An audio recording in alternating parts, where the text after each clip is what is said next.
Assalamualaikum warahmatullahi wabarakatuh. Ketemu lagi dengan saya Devi Juliani, guru bidang studi Pendidikan Pancasila dan Kewarganegaraan di SMA Islam An-Nizam Medan. Nah, apa kabarnya nih semua seluruh peserta didik di Indonesia? Nah, semoga masih tetap semangat ya belajar daringnya. Oke, kita ketemu dalam bidang studi PPKN yang pastinya akan bisa menghasilkan ataupun menumbuhkan sikap nasionalisme dalam diri kita. Baik, kita awali pembelajaran pada hari ini dengan lafaz basmalah. Bismillahirrahmanirrahim. Kembali lagi nih pada pelajaran Pendidikan Pancasila dan Kewarganegaraan. Nah, masih ingat pembelajaran kita di pekan-pekan sebelumnya kita sudah membahas tentang hukum, ya kan? Bagaimana hukum di Indonesia, penggolongan hukum, tujuan hukum, lalu tata hukum di Indonesia. Nah, itu yang terakhir, ya kan? Nah, hari ini kita lanjut nih pembahasan kita pada peradilan di Indonesia. Jadi kita akan bahas bagaimana mencermati sistem peradilan di Indonesia. Oke, langsung saja ya. Jadi ada 3 cakupan materi yang akan kita bahas pada video pembelajaran kali ini, di mana yang pertama itu adalah makna lembaga peradilan, lalu dasar hukum lembaga peradilan, dan yang ketiga yaitu klasifikasi lembaga peradilan. Nah, oke, kita lanjut langsung nih. Kita bahas yang pertama, makna lembaga peradilan. Jadi, berbicara mengenai lembaga peradilan nasional, maka tidak bisa terlepas dari yang namanya konsep kekuasaan negara, ya kan? Nah, kekuasaan yang dimaksud adalah kekuasaan kehakiman. Jadi di Indonesia, perwujudan kekuasaan kehakiman ini diatur sepenuhnya dalam Undang-Undang Republik Indonesia Nomor 48 Tahun 2009, yakni tentang kekuasaan kehakiman, yang merupakan penyempurnaan dari Undang-Undang Republik Indonesia Nomor 14 Tahun 1970 tentang pokok-pokok kekuasaan kehakiman. Jadi maksudnya di sini ada penyempurnaan. Sebelumnya, tentang kekuasaan kehakiman itu diatur dalam undang-undang ini. Undang-Undang Nomor 14 Tahun 1970. Tapi kemudian disempurnakan kembali sehingga sekarang menjadi Undang-Undang Republik Indonesia Nomor 48 Tahun 2009. Nah, di situ ya. Oke, sampai sini paham? Kita lanjut. Kekuasaan kehakiman di Indonesia dilakukan oleh Mahkamah Agung. Badan peradilan yang berada di bawah Mahkamah Agung itu meliputi badan peradilan yang berada di lingkungan peradilan umum. Kemudian ada peradilan agama, kemudian ada peradilan militer, dan peradilan tata usaha negara, serta oleh sebuah mahkamah konstitusi. Nah, jadi Mahkamah Agung ini diibaratkan dia yang tertingginya gitu. Kalau masih ingat pembelajaran di sebelumnya kita sudah bahas itu ya, sudah ada tentang struktur dari presiden, kemudian lembaga-lembaga peradilan. Nah, itu sudah pernah kita bahas kalau masih ingat, ya kan? Oke, kita lanjut. Lembaga-lembaga tersebut berperan sebagai penegak keadilan dan dibersihkan dari setiap intervensi baik dari lembaga legislatif, eksekutif maupun lembaga lainnya. Nah, proses peradilan dilaksanakan di sebuah tempat yang dinamakan pengadilan. Nah, makanya antara peradilan dengan pengadilan itu beda. Peradilan dengan pengadilan itu berbeda. Nah, dengan demikian terdapat perbedaan antara konsep peradilan dengan pengadilan. Peradilan itu menunjukkan pada proses mengadili perkara sesuai dengan kategori perkara yang diselesaikan. Ingat, prosesnya, proses mengadili. Nah, itu peradilan, ya kan? Sedangkan pengadilan itu menunjukkan pada tempat untuk mengadili perkara atau tempat untuk melaksanakan proses peradilan guna menegakkan hukum.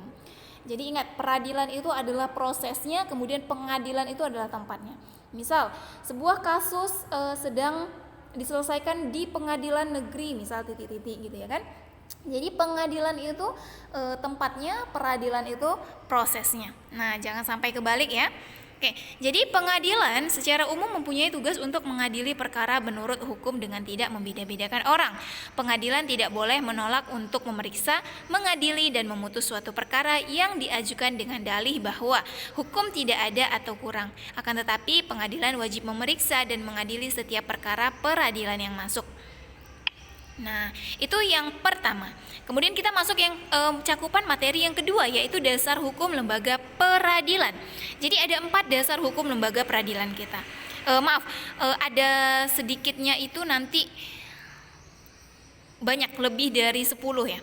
Lebih dari 10 dasar hukum lembaga peradilan di Indonesia. Nanti kita akan bahas satu persatu nih. Nah, di mana adapun yang menjadi dasar hukum terbentuknya lembaga-lembaga peradilan nasional yaitu yang pertama, Pancasila, terutama sila kelima. Nah, jadi maksud dari dasar hukum lembaga peradilan ini adalah dasar yang dijadikan landasan pada lembaga peradilan nasional. Nah, yang pertama itu Pancasila, terutama sila kelima, ya kan?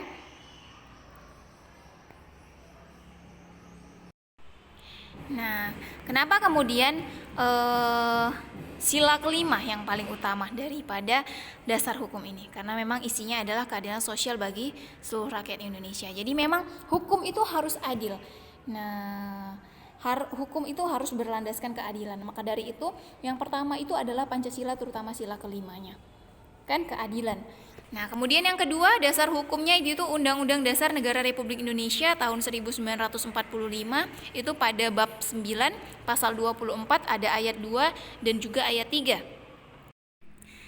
Nah, di mana kita tahu bahwa isi daripada pasal 24 ayat 2 dan 3 ini adalah ayat 2-nya itu menyatakan bahwa kekuasaan kehakiman dilakukan oleh sebuah Mahkamah Agung dan badan peradilan yang berada di bawahnya dalam lingkungan peradilan umum, lingkungan peradilan agama, lingkungan peradilan militer, lingkungan peradilan tata usaha negara, dan oleh sebuah mahkamah konstitusi. Nah, itu tentang kekuasaan kehakiman, gitu ya kan. Kemudian anggota-anggota di bawahnya. Lalu pada pasal 3-nya itu berbunyi badan-badan lain yang fungsinya berkaitan dengan kekuasaan kehakiman diatur dalam undang-undang. Nah, itu dianya. Jadi memang dia menduduki urutan kedua. Kemudian yang ketiga, Undang-Undang Republik Indonesia Nomor 3 Tahun 1997. Nah, undang-undang ini isinya tentang pengadilan anak. Kemudian Undang-Undang Nomor 31 Tahun 1997 juga tentang peradilan militer. Ada Undang-Undang Republik Indonesia Nomor 26 Tahun 2000. Nah, ini tentang pengadilan HAM. Kemudian yang keenam, Undang-Undang Nomor 14 Tahun 2002 tentang tahun 2002 ini tentang pengadilan pajak. Kemudian yang ketujuh, Undang-Undang Republik Indonesia Nomor 24 Tahun 2003 tentang Mahkamah Konstitusi. Yang kedelapan, Undang-Undang Nomor 5 Tahun 2004 ini tentang perubahan atas undang-undang yang sebelumnya, yaitu yang terdapat pada Undang-Undang Nomor 14 Tahun 1985 tentang Mahkamah Agung. Jadi Nomor 5 ini Undang-Undang Nomor 5 Tahun 2004 ini tentang Mahkamah Agung. Nah, kemudian yang ke-9 ada Undang-Undang Nomor 8 Tahun 2004. Nah, ini tentang peradilan umum, yang sebelumnya perubahan atas Undang-Undang Nomor 2 Tahun 1986. Jadi banyak sebenarnya undang-undang yang sebelumnya itu banyak mengalami perubahan ataupun penyempurnaan. Itu ya. Kemudian yang ke-10 Undang-Undang Nomor 9 Tahun 2004. Nah, ini tentang perubahan juga dari undang-undang sebelumnya, yaitu Undang-Undang Nomor 7 Tahun 1986 tentang peradilan tata usaha negara. Lalu yang ke-11 ada Undang-Undang Nomor 3 Tahun 2006.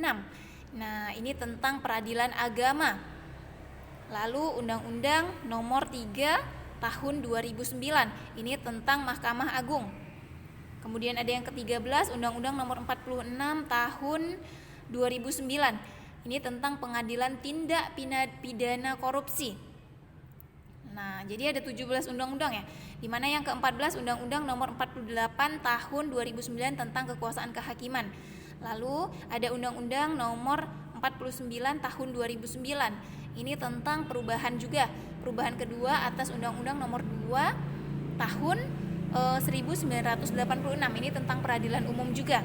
Lalu yang ke-16 ada Undang-Undang Nomor 50 Tahun 2009, ini tentang peradilan agama. Dan yang terakhir ada Undang-Undang Nomor 51 Tahun 2009. Nah, ini juga perubahan kedua atas undang-undang sebelumnya, yaitu Nomor 7 Tahun 1986 tentang peradilan tata usaha negara. Nah, jadi peraturan perundang-undangan di atas menjadi pedoman nih, menjadi pedoman dasar bagi lembaga-lembaga peradilan dalam melaksanakan tugas dan wewenangnya sebagai lembaga yang melaksanakan kekuasaan kehakiman secara bebas tanpa ada intervensi dari siapapun. Nah, jadi ke-17 dari undang-undang inilah yang dijadikan landasan dasar sebagai ataupun dalam melaksanakan tugas dan wewenang para lembaga kekuasaan kehakiman. Nah, tugas kita adalah mengawasi kinerja dari lembaga-lembaga tersebut serta memberikan masukan jika dalam kinerjanya belum optimal supaya lembaga-lembaga tersebut merasa dimiliki oleh rakyatnya. Nah, itu yang kedua ya, tentang landasan ataupun dasar hukum lembaga peradilan. Kemudian kita sekarang masuk kepada yang ketiga, yaitu klasifikasi lembaga peradilan. Jadi pada bagian sebelumnya kita sudah menelaah nih hakikat daripada lembaga peradilan yang tadi kan. Nah, jadi pada bagian ini kita akan diajak untuk menelusuri bagaimana ataupun apa klasifikasi ataupun macam-macam lembaga peradilan yang berdiri di Indonesia. Nah, jadi dalam pasal 18 Undang-Undang Republik Indonesia nomor 48 tahun 2009 itu tentang kekuasaan kehakiman disebutkan bahwa kekuasaan kehakiman dilakukan oleh sebuah Mahkamah Agung dan badan peradilan yang berada di bawahnya dalam lingkungan peradilan umum, lingkungan peradilan agama, lingkungan peradilan militer, lingkungan peradilan tata usaha negara, dan oleh sebuah Mahkamah Konstitusi. Nah, itu sudah kita sebutin juga tadi gitu ya kan. Nah, oke. Jadi dari ketentuan di atas, sesungguhnya Badan Peradilan Nasional itu dapat diklasifikasikan dia menjadi dua gitu, dimana nanti ada yang pertama itu peradilan sipil. Kita akan bahas satu persatu dulu nih. Nah, jadi lembaga peradilan di bawah Mahkamah Agung. Di lembaga peradilan di bawah Mahkamah Agung yang pertama nih, peradilan umum. Nah, peradilan umum. Nah, peradilan umum ini ada meliputi tiga ya. Meliputi tiga, di mana yang pertama pengadilan negeri berkedudukan di ibu kota kabupaten atau kota, pengadilan tinggi berkedudukan di ibu kota provinsi, dan pengadilan tinggi Mahkamah Agung berkedudukan di ibu kota negara. Nah, ini bagian daripada peradilan umum. Pengadilan negeri yang berkedudukan baik itu di ibu kota kabupaten atau kota, kemudian pengadilan tinggi yang berada di ibu kota provinsi, dan Mahkamah Agung berkedudukan di ibu kota negara. Nah, kemudian yang kedua peradilan agama. Nah, peradilan agama ini meliputi yang pertama pengadilan agama yang berkedudukan di ibu kota kabupaten atau kota, lalu pengadilan tinggi agama yang berkedudukan di ibu kota provinsi. Nah, itu dua ya, peradilan agama itu terdiri dari dua. Kemudian ada peradilan militer. Nah, peradilan militer ini terdiri atas yang pertama pengadilan militer, lalu ada yang kedua pengadilan militer tinggi, dan yang ketiga pengadilan militer utara, dan yang terakhir yaitu pengadilan militer pertempuran. Nah, ada 4. Kemudian ada peradilan tata usaha negara. Ini terdiri atas pengadilan tata usaha negara yang berkedudukan di ibu kota kabupaten atau kota, lalu pengadilan tinggi tata usaha negara yang berkedudukan di ibu kota provinsi. Ada dua ya, ada dua dari bagian daripada peradilan tata usaha negara. Oke, kita lanjut. Nah, kemudian ada yang B itu Mahkamah Konstitusi. Oke, nah jadi badan-badan peradilan di atas itu merupakan sarana bagi rakyat. Di atas tadi maksudnya yang telah kita jelasin sebelumnya. Badan-badan peradilan tersebut merupakan sarana bagi rakyat untuk mencari keadilan demi mendapatkan haknya di dalam lapangan peradilan nasional. Badan-badan tersebut mempunyai fungsi tersendiri sesuai dengan kompetensinya. Jadi berbeda-beda fungsinya, ya kan? Kompetensi sebuah lembaga peradilan itu terdiri atas ada yang namanya kompetensi relatif dengan kompetensi absolut nantinya. Nah, kompetensi relatif ini yaitu kompetensi yang berkaitan dengan tugas dan wewenangnya untuk mengadili suatu perkara. Ingat, kompetensi yang berkaitan dengan tugas dan wewenangnya untuk mengadili suatu perkara. Nah, misal nih ada case gitu ya kan, ataupun kasus penyelesaian perkara perceraian bagi penduduk yang beragama Islam, maka yang berwenang untuk menyelesaikannya adalah peradilan agama. Tindak pidana yang dilakukan oleh anggota TNI itu disidangkan di pengadilan militer. Jadi ada bagian-bagian tersendirinya. Nggak bisa tindak pidana yang dilakukan oleh anggota TNI itu diadili di peradilan agama, kan nggak cocok gitu ya kan. Tetapi yang cocok diadili di peradilan agama apa? Yaitu tadi proses perceraian, gitu ya kan, atau bisa juga tentang pembagian warisan gitu, tentang pembagian warisan di dalam suatu keluarga. Nah, itu bisa dibawa di peradilan agama gitu ya kan. Nah, tapi kalau misalkan untuk tindak pidana yang dilakukan, contohnya dilakukan oleh anggota TNI tadi, maka harus disidangkan di pengadilan militer. Nah, itu dianya kompetensinya. Kemudian yang kedua ada kompetensi absolut. Nah, kompetensi absolut ini yaitu kompetensi yang berkaitan dengan wilayah hukum atau wilayah tugas suatu badan peradilan. Misalnya nih, pengadilan negeri, wilayah hukumnya hanya meliputi satu kabupaten atau kota dan hanya berwenang menyidangkan perkara hukum yang terjadi di wilayah hukumnya. Jadi, misal nih, ada satu pengadilan di Kota Medan, gitu ya kan, pengadilan di Kota Medan, pengadilan negeri Kota Medan, misal seperti itu. Nah, pengadilan di Kota Medan ini hanya bisa menyelesaikan ataupun hanya bisa berwenang menyidangkan perkara hukum yang terjadi di wilayah Medan aja. Tidak bisa kemudian orang yang berkasus ataupun orang yang memiliki sebuah tindak pidana di luar dari Kota Medan, misal kita di Kota Pekanbaru, itu nggak bisa diadili di Kota Medan. Jadi memang dia harus berkaitan dengan wilayah hukum atau wilayah tugas suatu badan peradilan. Karena memang sudah diatur di setiap tempat ataupun di setiap ibu kota kabupaten itu sudah ada pengadilan negerinya sendiri gitu. Nah, jadi itulah dianya yang namanya kompetensi absolut. Nah, bisa dibedakan ya antara kompetensi relatif dengan kompetensi absolut. Ingat, kompetensi relatif tadi itu dia berkaitan dengan tugas dan wewenangnya dalam mengadili suatu perkara. Disesuaikan, pengadilan ini mengadili perkara ini gitu ya kan.